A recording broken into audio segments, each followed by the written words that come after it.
Okay. So, ఈరోజు రీడింగ్‌లో మనం Oracle మెసేజెస్‌తో start చేద్దాం.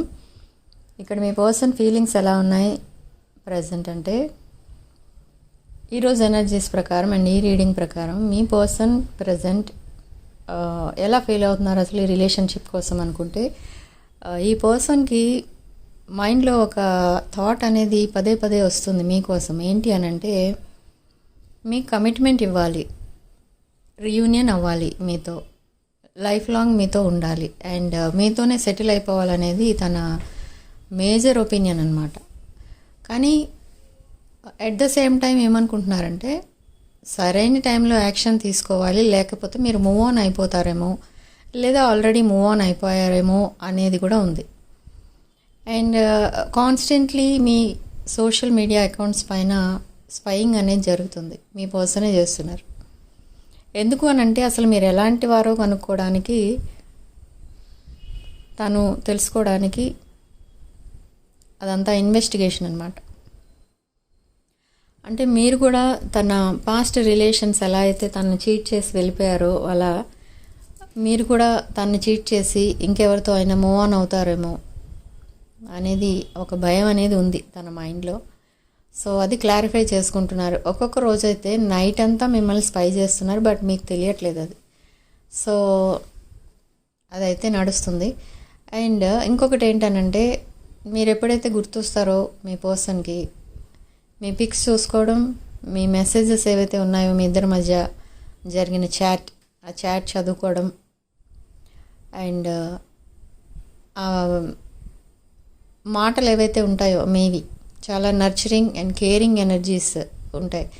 అవి వింటే, అవి చదివితే మీ పర్సన్కి చాలా హీలింగ్ ఎనర్జీస్ అనేవి రిసీవ్ చేసుకుంటూ ఉంటారు. సో ఆ హీలింగ్ కోసం పదే పదే మీ మెసేజెస్ చదువుతూ ఉంటారు. మీరు ఎంత సాఫ్ట్ పర్సన్ అంటే, నర్చరింగ్ చేస్తారు, నా కేరింగ్ అనేది ఉంటుంది మీకు, గివింగ్ నేచర్ అనేది కూడా ఉంది మీ పర్సన్కి, మీ పర్సన్ సైడ్ నుంచి. అండ్ మీ సైడ్ నుంచి ఇంకా ఎక్కువ ఉంది, అది హెల్పింగ్ నేచర్ అనేది ఎక్కువ ఉంది మీకు. సో ఇవన్నీ కూడా మీ పర్సన్కి చాలా నచ్చుతుంటాయి మీ దగ్గర. అండ్ మీ పిక్స్ అందుకే చూస్తూ ఉంటారు. మిమ్మల్ని చూస్తూ ఉంటే మీ పర్సన్కి ఒక ఎర్త్ ఏంజెల్లా కనిపిస్తూ ఉంటారు. మిమ్మల్ని ఎంత బాధ పెట్టినా కూడా మీరు అవన్నీ కూడా నెగిటివ్గా తీసుకోరు. మళ్ళీ తను మాట్లాడినప్పుడు మీరు మళ్ళీ పాజిటివ్గానే మాట్లాడుతూ ఉంటారు. సో ఇలాంటివన్నీ కూడా చాలా స్ట్రేంజ్గా అనిపిస్తుంది. అంటే ఒక స్పెషల్ పర్సన్కి ఉండాల్సిన లక్షణాలన్నీ మీకు ఉన్నాయన్నమాట. సో అందుకే మీరు ఒక డిఫరెంట్ పర్సన్, ఒక యునీక్ పర్సన్. మీ పర్సన్ దృష్టిలో మిమ్మల్ని ఎవరు రీప్లేస్ చేయలేరు. మిమ్మల్ని ఎవరితో కూడా కంపేర్ చేసి చూడాలని కూడా అనుకోవట్లేదు మీ పర్సన్ ఇక్కడ. అండ్ తను ఎవరితో ఉన్నా, తను ఎవరితో డేటింగ్ చేసినా, చాటింగ్ చేసినా, ఏం చేసినా మీరే గుర్తొస్తూ ఉంటారు. ఎందుకంటే మీ ఎనర్జీస్ ఎక్కువ తన దగ్గర రిసీవ్ అవుతున్నాయి. తను ఎవరినైతే కావాలనుకుంటున్నారో వాళ్ళ ఎనర్జీస్ ఎక్కువ రిసీవ్ అవుతాయి ఎవరికైనా కూడా. ఇక్కడ మీ పర్సన్కి కూడా అదే జరుగుతుంది. ఎవరితో ఉన్నా, ఎవరితో మాట్లాడినా, ఏం చేసినా, ఏం సాంగ్స్ విన్నా, మూవీస్ చూసినా, అన్నిట్లో మీరే కనిపిస్తూ ఉంటారు. మనం ఇది జనరల్గా మూవీస్లో చూస్తూ ఉంటాం. సో ఇది రియల్గా ఇక్కడ జరుగుతుంది, ఇక్కడ మీ పర్సన్ విషయంలో. ఓకే, సో అదనమాట. ఇక్కడ ఏది రెజొనేట్ అయితే అది తీసుకోండి, రెజొనేట్ కాని పాయింట్స్ వదిలేయండి. అండ్ మెయిన్ పాయింట్ ఏంటంటే, మీ పర్సన్ మీతో సెటిల్ అయిపోవాలనుకుంటున్నారు. ఇంకా ఎన్ని డిఫరెన్సెస్ ఉన్నా మీ మధ్య అవన్నీ కూడా యాక్సెప్ట్ చేసి మీతో కనుక సెటిల్ అయితే తన లైఫ్ ఇంకా స్వర్గంలా ఉంటుంది అనుకుంటున్నారు మీ పర్సన్. సో అది కూడా నిజమే. మీది ఒక twin flame energy, twin flame connection మీది. మీరు అబ్జర్వ్ చేసే ఉంటారు, లేదా కొంతమంది అబ్జర్వ్ చేసి ఉండరు. మీ పర్సన్ ఎప్పుడైతే సాడ్గా ఉంటారో, మీరు హ్యాపీగా ఉండాల్సిన మూమెంట్లో కూడా మీరు సాడ్గానే ఉంటారు. మీ పర్సన్ అక్కడ హ్యాపీగా ఉంటే మీరు ఇక్కడ హ్యాపీగా ఉంటారు. మీ పర్సన్కి అక్కడ హెల్త్ బాగాలేకపోతే ఇక్కడ మీ హెల్త్ కూడా పాడైపోతుంటుంది. సో అలా ఒకే సోల్ అనమాట మీది, బట్ 2 bodies 1 soul. ఇది ఒక ట్విన్ ఫ్లేమ్ కనెక్షన్. ఓకే, ఈ విషయం మీరు ఎక్కడైనా ఈసారి అబ్జర్వ్ చేయొచ్చు. మీ పర్సన్ మీకు చెప్పరు తన హెల్త్ బాగాలేదని, బట్ మీకు అలా అనిపిస్తూ ఉంటుంది ఇక్కడ మీ హెల్త్ బాగోదు అండ్ మీరు సాడ్గా ఉంటారు. అట్ ద సేమ్ టైం అక్కడ మీ పర్సన్ సాడ్గా ఉంటారు. సో అలాంటివన్నీ ఎనర్జీస్ ఇక్కడ ట్విన్ ఫ్లేమ్ కనెక్షన్లోనే మనకి తెలుస్తాయి. ఓకే, అండ్ ఇదొక పాస్ట్ లైఫ్ కనెక్షన్ కూడా. మీ పాస్ట్ లైఫ్లో కూడా మీరిద్దరూ soulmates. Divine masculine and divine feminine energies. Okay, so మీరు ఒక రేర్ పర్సన్, యునీక్ పర్సన్ మీ పర్సన్ దృష్టిలో. అండ్ ఈ పర్సన్ ఏంటంటే తన కార్మిక్ని కంప్లీట్గా వదిలేశారు. అంటే తను ఎవరితో అయితే టైఅప్ అయి ఉన్నారో ఆ పర్సన్ని కంప్లీట్లీ వదిలేశారు మీతో సెటిల్ అవ్వడం కోసం. అదొక ఏమంటారంటే చాలా ధైర్యంగా తీసుకున్నారు ఆ డెసిషన్. ఎందుకంటే మీరంత సపోర్టింగ్గా ఉన్నారు కాబట్టి ఆ డెసిషన్ తీసుకోవడానికి తనకు అంత ధైర్యం వచ్చింది. సో ఇన్ కేస్ మళ్ళీ ఎవరైనా చెప్పి మళ్ళీ ఆ రిలేషన్లో మీరు ప్యాచప్ అవ్వండి అని చెప్పినా కూడా ఈ పర్సన్ మళ్ళీ యాక్సెప్ట్ చేసే స్టేజ్లో అయితే లేరు. ఎందుకంటే అంత సఫర్ అయ్యారు ఆ కార్మిక్ పార్ట్నర్ వల్ల మీ పర్సన్. కాబట్టి ఇప్పుడు మీకు దూరంగా ఉండుండొచ్చు మీ పర్సన్, లేదా మీకు కమ్యూనికేషన్ లేకపోతుండొచ్చు. మీకు ఈ రిలేషన్షిప్ అయితే మీరు సక్సెస్ఫుల్ అవుతుంది త్వరలో. మీరు ఆ డివైన్ టైమింగ్ కోసం వెయిట్ చేయండి. కొంతమందికి ఆల్రెడీ కొన్ని సైన్స్ కనిపించాయి, మీకు మీ పర్సన్ కమిట్మెంట్ ఇవ్వాలని అనుకుంటున్నారు అన్నట్టుగా కొన్ని సైన్స్ అయితే కనిపించాయి. అండ్ కొంతమందికి డైరెక్ట్గా వ్యాలంటైన్స్ డే రోజే కమిట్మెంట్ అనేది వచ్చింది. అండ్ కొంతమంది ఒక గిఫ్ట్ రూపంలో మీకు ఆ కమిట్మెంట్ని ఇస్తారు. అది ఫిజికల్ గిఫ్ట్ కాదు, ఆర్టికల్ కాదు. ఓకే, అది జస్ట్ ఒక మెసేజ్ రూపంలో మీకు ఆ కమిట్మెంట్ని ఇస్తారు. కొంతమంది నాకు మెసేజ్ చేసి చెప్పారు, ఇట్లా వ్యాలంటైన్స్ డే రోజు జరిగింది మేడం మాకు అని. సడన్లీ వాళ్ళని హస్బెండ్ అని కానీ వైఫ్ అని కానీ పిలవడం జరిగింది. అండ్ ఈ రోజు నుంచి కమిట్మెంట్ అనేది నీకు ఇవ్వాలనుకుంటున్నాను అండ్ మ్యారేజ్ అరేంజ్ చేస్తాను, పేరెంట్స్తో మాట్లాడతాను, ఇవన్నీ కూడా చెప్పడం జరిగింది. అది వ్యాలంటైన్స్ డే రోజు జరిగింది చాలామందికి. ఓకే, సో నా కమ్యూనిటీ ట్యాబ్లో, ఛానల్లో కమ్యూనిటీ ట్యాబ్లో నేను పోస్ట్ చేస్తాను, ఇవన్నీ మీరు చూడొచ్చు. ఓకే, సో ఇంకొకటి ఏంటంటే ఈ పర్సన్ ఏమనుకుంటున్నారు అసలు మీకోసం అంటే, రీసెంట్ పాస్ట్లో ఈ పర్సన్ కార్మిక్తో టై అయిపోయి ఉన్నారు. అండ్ రీసెంట్ పాస్ట్లో మీరు కూడా ఒక రిలేషన్లో ఉన్నారు. ఇక్కడ ఈ ఎనర్జీస్ ప్రకారం మీరు మేబీ ఒక నార్సిసిస్ట్తో మీకు మ్యారేజ్ జరిగి ఉండొచ్చు, వాళ్ళకి మీ ఇద్దరికి కలిపి పిల్లలు కూడా ఉండి ఉండొచ్చు. ఈ నార్సిసిస్ట్ అండ్ టెండెన్సీ ఎలా ఉంటుందంటే, ఇక్కడ మీ past person or present person ఎవరితో అయితే మీకు మ్యారేజ్ జరిగిందో కలెక్టివ్కి, ఆ మ్యారేజ్ జరిగిన పర్సన్ ఎలాంటి బిహేవియర్ అంటే వెరీ జెలసీ పర్సన్ అండ్ మీ డెవలప్మెంట్ని ఇష్టపడరు. అండ్ ఆల్కహాలిక్ పర్సన్, హెవీగా డ్రింక్ చేసి వచ్చి మిమ్మల్ని ఇబ్బంది పెట్టడం అలాంటివన్నీ చేసే పర్సన్ అన్నమాట. సో ఈ రిలేషన్ నుండి మీరు బయటికి రాలేరు, అలా అని అక్కడ ఇష్టంగా ఉండలేరు. సో అలాంటి రిలేషన్లో మీరున్నారు కలెక్టివ్. సో ఈ పర్సన్, ఈ నార్సిసిస్ట్ ఎలాంటి టైప్ అంటే, కొన్ని రోజులు మంచిగా మాట్లాడతారు, కొన్ని రోజులు మంచిగా మాట్లాడరు. అండ్ మీరు అనుకుంటారు ఈ రిలేషన్ బాగానే ఉంది, అడ్జస్ట్ అయ్యి బతకచ్చు, ఈ రిలేషన్ని కంటిన్యూ చేయొచ్చు, ఇంకా వేరే వాళ్ళు వద్దు మన లైఫ్లో అనుకునేసరికి మళ్ళీ వెంటనే మిమ్మల్ని బాధ పెడతారు. సో అలాంటి పర్సన్తో మీకు మ్యారేజ్ అవ్వడం అనేది జరిగింది, కిడ్స్ కూడా ఉండడం జరిగింది మీ ఇద్దరికి. ఓకే, బట్ మీరేం డిసైడ్ చేసుకున్నారంటే, ఈ relation on and of relation and మిమ్మల్ని ట్రిగ్గర్ చేసేస్తున్న రిలేషన్ అది. మీ కెరీర్ కోసం, మీ హెల్త్ కోసం అండ్ మీ రిలేషన్షిప్స్ కోసం మీరు ఆలోచించకుండా ఎప్పుడు అదే టెన్షన్లో లైఫ్ లీడ్ చేస్తూ వచ్చారు మీరు. సో మీరేం డిసైడ్ చేసుకున్నారంటే, ఈ రిలేషన్షిప్ నుంచి మీరు కూడా ఈ రిలేషన్షిప్ని వదిలేయాలి. ఎప్పుడైతే ఆ రిలేషన్షిప్ని మీరు వదిలేస్తారో అప్పుడే మీరు పీస్ఫుల్గా ఉండగలరు అని మీరు డిసైడ్ అయ్యారు. అండ్ మీరు ఈ రిలేషన్షిప్ నుండి, ప్రజెంట్ రిలేషన్షిప్ నుండి మీరు కంప్లీట్లీ ఆ టైస్ అనేవి కట్ చేసుకున్నారు. బట్ మీ పర్సన్ మీకు ఎప్పుడైతే కమిట్మెంట్ ఇచ్చారో, మీరు కావాలనుకుంటున్న పర్సన్ ఎప్పుడైతే కమిట్మెంట్ ఇచ్చారో, మీరు అనుకున్నారు ఈ రోజు నుంచి లైఫ్ బాగుంటుంది, నేను ఫర్దర్గా మూవ్ అవ్వచ్చు అని మీరు అనుకున్నారు. బట్ ఇక్కడ మీ పర్సన్ ఎవరైతే మీ కమిట్మెంట్ ఇచ్చారో ఆ పర్సన్ ఆన్ అండ్ ఆఫ్ సిచ్యువేషన్లోనే ఉన్నారు. ఇంకా అంటే ఎందుకు ఉన్నారు అలాగా అంటే, అక్కడ మీ పర్సన్కి ఒక పాస్ట్ ఎనర్జీస్ నుండి బయటికి రాలేకపోతున్నారు. అంటే ఇంకా మిమ్మల్ని ఇన్వెస్టిగేట్ చేస్తున్నారు, ఇంకా మిమ్మల్ని స్పై చేస్తున్నారు. అండ్ తను చాలా సైలెంట్గా ఉంటున్నారు. సైలెంట్గా ఎందుకు ఉంటున్నారంటే, మీతో టైం స్పెండ్ చేయాలన్న స్ట్రాంగ్ డిజైర్ అనేది ఉంది. అండ్ ఆ డిజైర్ని దూరం చేసుకోవాలి అని అంటే మీకు దూరంగా ఉండాలి. సో మీరు ఎంత ఇష్టం ఉన్నా, మీరంటే ఇష్టం ఉన్నా కూడా మీ పర్సన్ మీకు దూరంగానే ఉంటున్నారు. మీతో మాట్లాడాలి అని అనిపిస్తున్నా కూడా అవి అవాయిడ్ చేసి తన వర్క్ ఏదో తను చూసుకుంటున్నారు. బట్ ఇదంతా కూడా మిమ్మల్ని అవాయిడ్ చేద్దామనో, మీ రిలేషన్షిప్ మళ్ళీ స్పాయిల్ చేద్దామనో కాదు, మీకు ఇంకా దగ్గర అవ్వడానికి ఈ బిహేవియర్ స్టార్ట్ చేశారనమాట. ఇక్కడ ఒకటే గుర్తుపెట్టుకోండి, మీరు మీ పర్సన్ మీకు మెసేజెస్ పంపించకుండా సైలెంట్గా ఉంటున్నారు, మీతో మాట్లాడుకున్నానంటే అది ఎంత సైలెన్స్ ఎక్కువైపోతే అక్కడ అంత ఇష్టం మీ మీద పెరిగింది అని అర్థం. అండ్ ఎప్పుడో ఒక రోజు ఇదంతా కూడా బర్స్ట్ అవుతుంది. అంటే తను అది క్యారీ చేయలేరు ఇంకా ఆ బర్డెన్, ఎమోషనల్ బర్డెన్.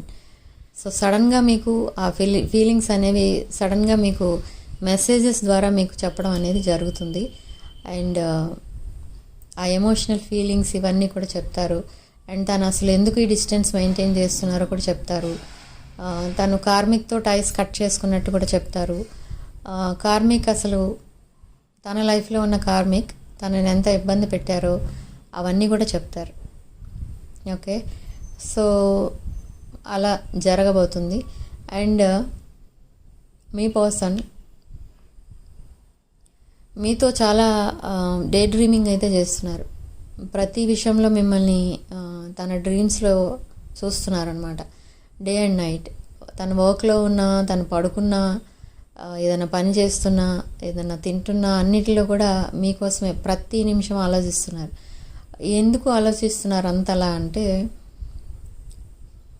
మీకు లైఫ్ పార్ట్నర్గా ఉండాలి అని అంటే తను చాలా చేంజ్ అవ్వాలి, తన లైఫ్ స్టైల్ చేంజ్ చేసుకోవాలి, తన జాబ్ ఆర్ బిజినెస్ ఏదైతే ఉందో అది చేంజ్ చేసుకోవాలి. మీతో ఈక్వల్ అది ఏమంటారు, ఇన్కమ్, తన ఇన్కమ్ ఏదైతే ఉందో మీతో ఈక్వల్గా తను కూడా సంపాదించాలి. అండ్ ఇంకా రిమైనింగ్ డిఫరెన్సెస్ ఏవైతే ఉంటాయో ఆ రిమైనింగ్ డిఫరెన్సెస్ అవి తన వల్ల కాదు. కొంతమందికి ఏజ్ డిఫరెన్స్ ఉంది, క్యాస్ట్ అండ్ రిలిజియన్ డిఫరెన్స్ ఉంది, అండ్ కొంతమందికి ఇంకా అదర్ డిఫరెన్సెస్ కూడా ఉన్నాయి. బట్ లుక్స్ వైజ్ చూస్తే మీరిద్దరూ కూడా చాలా అట్రాక్టివ్గా ఉంటారు ఇక్కడ. సో అందుకే మీ పర్సన్కి చాలా ఆప్షన్స్ ఎక్కువ, అండ్ మీ విషయంలో కూడా మీకు ఆప్షన్స్ ఎక్కువ ఉన్నాయి. బట్ ఈ ఆప్షన్స్ అన్నిటిని కూడా మీ పర్సన్ క్లోజ్ చేసేస్తారు. వెదర్ ఫేస్బుక్ ఆర్ ఇన్స్టాగ్రామ్ ఇలాంటి వాటిలన్నిటిలో కూడా తనకి చాలా ఆప్షన్స్ ఉండేవి, బట్ అవన్నీ కూడా క్లోజ్ చేసేసారు. ఇప్పుడు ఓన్లీ లాగిన్ అవుతున్నారు ఈ సోషల్ మీడియాకి అంటే ఓన్లీ మిమ్మల్ని స్పై చేయడం కోసమే, స్పైయింగ్ కోసం మాత్రమే లాగిన్ అవుతున్నారు. పోనీ ఆ స్పైయింగ్ చేసే టైంలో మీకు మెసేజ్ చేస్తున్నారంటే చేయట్లేదు. మీరు మళ్ళీ ఆన్లైన్ వస్తారేమో, మళ్ళీ అక్కడేం కాన్వర్సేషన్ జరుగుతుందో, మళ్ళీ మీరేమన్నా ఫీల్ అవుతారేమో అన్న ఉద్దేశంతో సైలెంట్లీ స్పైయింగ్ అనేది చేస్తున్నారు. ఓకే, సో మీ పర్సన్ ఇక్కడ చాలా అట్రాక్టివ్గా కనిపిస్తారు అందరికీ, అండ్ మీరు కూడా అలానే అట్రాక్టివ్గా కనిపిస్తారు. అండ్ మీ పర్సన్ ఐస్ ఇక్కడ చాలా అట్రాక్టివ్గా ఉంటాయి, వెదర్ మేల్ ఆర్ ఫీమేల్ చాలా అట్రాక్టివ్గా ఉంటాయి. అండ్ మీ పర్సన్ కూడా వెయిట్ లాస్ అనేది కనిపిస్తుంది ఇక్కడ. అండ్ కొన్ని హెల్త్ ప్రాబ్లమ్స్ అయితే ఫేస్ చేస్తున్నారు ఇక్కడ. సమ్ హెల్త్ ఇష్యూ ఏదో ఉంది మీ పర్సన్కి. ఆ హెల్త్ ఇష్యూ కూడా అది ఎందుకు వస్తుందో మేబీ డ్యూ టు అలర్జీస్ అయి ఉండొచ్చు, ఆర్ డ్యూ టు డిప్రెషన్ అయి ఉండొచ్చు. ఫీవరిష్ అనిపిస్తుంది మీ పర్సన్కి అక్కడ. అదే సేమ్ ఫీలింగ్ ఇక్కడ మీకు కూడా అనిపిస్తుంది. మీకు సడన్గా ఫీవరిష్ అనిపిస్తుంది అండ్ సడన్గా మీకు ఏదో మీరు కూడా వెయిట్ లాస్ అయిపోయినట్టుగా మీరు కూడా ఫీల్ అవుతున్నారు ఇక్కడ. సో అలాంటి ఎనర్జీస్ అయితే ఇక్కడ తెలుస్తున్నాయి. ఓకే, అండ్ ఇక్కడ చాలామంది అడుగుతూ ఉంటారు, వ్యాలంటైన్స్ డే రోజు కమ్యూనికేషన్ వస్తుంది అన్నారు, మాకు రాలేదు అని కొంతమంది అడుగుతున్నారు. అండ్ కొంతమంది మీరు చెప్పినట్టే కమ్యూనికేషన్ వచ్చింది, కమిట్మెంట్ ఇచ్చారు అని చెప్తూ ఉంటారు. సో ఈ రాని వాళ్ళు ఎవరైతే ఉన్నారో వీళ్ళు not only tarot card readings మీ సొల్యూషన్కి మీ ప్రాబ్లంకి సొల్యూషన్ అయితే కాదు. టారో కార్డ్ రీడింగ్తో పాటు మీ నేమ్స్లో న్యూమరాలజీ వైజ్ కరెక్షన్ తీసుకోండి. ఈ న్యూమరాలజీ వైజ్ కరెక్షన్ తీసుకోవడం వల్ల మీకు ఒక పాజిటివిటీ అనేది వస్తుంది. అంటే మీ డేట్ ఆఫ్ బర్త్కి తగ్గట్టు మీ నేమ్ ఉండాలి. అండ్ అది న్యూమరాలజీ వాల్యూ ఉంటుంది. ఒకటి మీ డెస్టినీ అండ్ బర్త్ నెంబర్కి తగ్గట్టు మ్యాచ్ అయ్యేటట్టు మీ పేరులో నంబర్స్ ఉండాలి.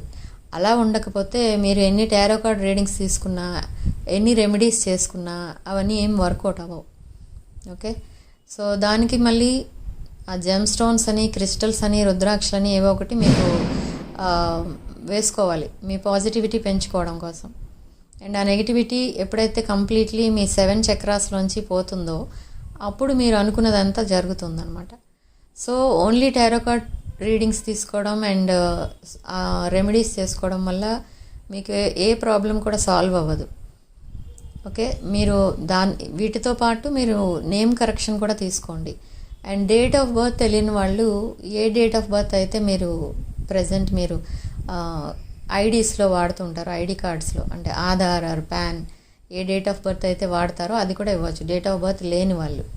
ఓకే, సో అలా మీరు నేమ్ కరెక్షన్తో పాటు tarot card reading and remedies తీసుకోండి.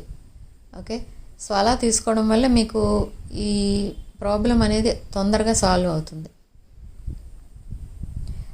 అండ్ చాలామంది చెప్తూ ఉంటారు, రెమెడీస్ చేస్తున్నాం కానీ మాకేంటి ఏది కనిపించట్లేదు, అసలు డిఫరెన్స్ కనిపించట్లేదు, చేంజ్ లేదు అని చెప్తూ ఉంటారు. సో అదంతా కూడా ఈ న్యూమరాలజీ వైజ్ నేమ్ కరెక్షన్ ఎప్పుడైతే తీసుకుంటారో మీరు అప్పుడు సక్సెస్ అవుతారు. ఈ న్యూమరాలజీ వైజ్ కరెక్షన్ తీసుకున్న వాళ్ళు చాలామంది సక్సెస్ స్టోరీస్ కూడా ఉన్నాయి నా దగ్గర. అవి కూడా నేను కమ్యూనిటీ ట్యాబ్లో పెడతాను, చూసుకోండి. అండ్ నేమ్ కరెక్షన్ కావాలనుకున్న వాళ్ళు కూడా నన్ను కాంటాక్ట్ చేయొచ్చు. ఓకే, సో ఇంకొక విషయం ఏంటంటే ఇక్కడ personal readings, reunion remedies and ఈ numerology name correction, new born బేబీస్కి నేమ్స్ పెట్టడం, ఇలాంటివన్నీ కూడా మా దగ్గర సర్వీసెస్ ఉంటాయి. ఏం కావాలన్నా కూడా మీకు వాట్సాప్ నెంబర్ నా స్క్రీన్ పైన ఉంటుంది అండ్ టైటిల్ దగ్గర ఉంటుంది, డిస్క్రిప్షన్ బాక్స్లో కూడా ఉంటుంది. ఆ నెంబర్కి కాల్ ఆర్ మెసేజ్ చేసి మీరు ఇవన్నీ కూడా డీటెయిల్స్ కనుక్కోవచ్చు. అండ్ సేమ్ డే రీడింగ్స్కి ఒక ఛార్జెస్ ఉంటాయి అండ్ కొంచెం లేట్గా ఇచ్చే రీడింగ్స్కి వేరే ఛార్జెస్ ఉంటాయి. అది కూడా మీరు నా డిస్క్రిప్షన్ బాక్స్లో ఉంటాయి డీటెయిల్స్ అన్నీ, అది చూసుకోండి. ఓకే, అండ్ 26th రోజు, 24th అండ్ 25th రోజు, 26th కాదు 24th అండ్ 25th రోజు ఎవరైతే రీడింగ్స్ బుక్ చేసుకుంటారో వాళ్ళకి సేమ్ డే రీడింగ్స్ ఇస్తాను. అండ్ ఆ ప్రైస్ కూడా నేను ఆ రోజు మెన్షన్ చేస్తాను. Okay, same day readings with very less price అనమాట, లెస్ ఛార్జెస్. సో అది కూడా నేను 23rd వీడియో ఏదైతే పెడతానో దాంట్లో అనౌన్స్ చేస్తాను, లేదా కమ్యూనిటీ ట్యాబ్లో పెడతాను 23rd అండ్ 22nd చూసుకోండి. ఓకే, అండ్ మీరు ఫ్రీ రీడింగ్స్, ఫ్రీ కాదు, సేమ్ డే రీడింగ్స్ విత్ లో ఛార్జెస్ అనమాట 24th and 25th. Okay, so ఆ రోజు మీరు రీడింగ్స్ బుక్ చేసుకోవచ్చు. అండ్ రిమైనింగ్ డీటెయిల్స్ అన్నీ కూడా నేను డిస్క్రిప్షన్ బాక్స్లో పెడతాను, అక్కడ చెక్ చేసుకోండి. అండ్ ఎవరికైతే క్రిస్టల్స్ అవన్నీ కావాలో వాళ్ళకి కొంచెం డిలే అవుతుంది. అది కూడా మీరు నోట్ చేసుకోండి. ఎందుకంటే సాటర్డే సండే వస్తే మధ్యలో డిలే అవుతుంది మీకు చేరడానికి. సో దానికోసం కూడా చాలా కంగారు పడుతున్నారు బుక్ చేసుకున్న వాళ్ళు. సో అవన్నీ కూడా మీరు దృష్టిలో పెట్టుకొని బుక్ చేసుకోండి. ఫ్రైడే బుక్ చేసుకుంటే అవి సమ్టైమ్స్ కొరియర్ చేయడానికి మండే పడుతుంది మీకు. ఓకే, మండే చేస్తే అది వెనస్డే ఆ థర్స్డే మీకు రావచ్చు, లేదా నెక్స్ట్ డేనే రావచ్చు. సో అలా డిఫరెంట్ టైమింగ్స్ ఉంటాయి. సో ఆ టెన్షన్ లేదనుకున్న వాళ్ళే మీరు బుక్ చేసుకోండి. Okay, so same day readings with లో ప్రైసెస్ కావాలనుకున్న వాళ్ళు 24th and 25th బుక్ చేసుకోండి. ఓకే, అండ్ రీడింగ్లో రెజనేట్ అయిన పాయింట్స్ తీసుకోండి, రెజనేట్ కాని పాయింట్స్ వదిలేయండి. అండ్ రాసుల విషయానికి వస్తే ఇక్కడ మేష, సింహ, ధనుష్ రాసులు, అండ్ వృషభ, కన్య, మకర రాసులు, అండ్ మిథున, తుల అండ్ కుంభరాశులు కూడా ఉన్నాయి. అండ్ మీన రాశి కూడా కనిపిస్తుంది. ఇక్కడ ఎమోషనల్ ఎనర్జీ ఎక్కువ కనిపిస్తుంది. సో వృశ్చిక రాశి, మీన రాశి, కర్కాటక రాశి కూడా ఉన్నాయి. ఆల్మోస్ట్ 12 రాశులు కూడా ఉన్నాయి ఇక్కడ మనకి. ఓకే, సో రీడింగ్ చెక్ చేసుకోండి మీరు. ఏ పాయింట్స్ అయితే మీకు రెజనేట్ అయితే అవే తీసుకోండి. అండ్ వీడియోని తప్పకుండా లైక్ చేయడం మాత్రం మర్చిపోకండి. వీడియోని తప్పకుండా లైక్ చేయండి అండ్ షేర్ చేయండి మీ ఫ్రెండ్స్ అండ్ రిలేటివ్స్కి. అండ్ ఈ ఛానల్ని కూడా తప్పకుండా సబ్స్క్రైబ్ చేసుకోండి. ఓకే, అండ్ రీడింగ్ ఇంతటితో వదిలేస్తున్నానండి. నెక్స్ట్ రీడింగ్లో మళ్ళీ కలుద్దాం. Sharing love and light.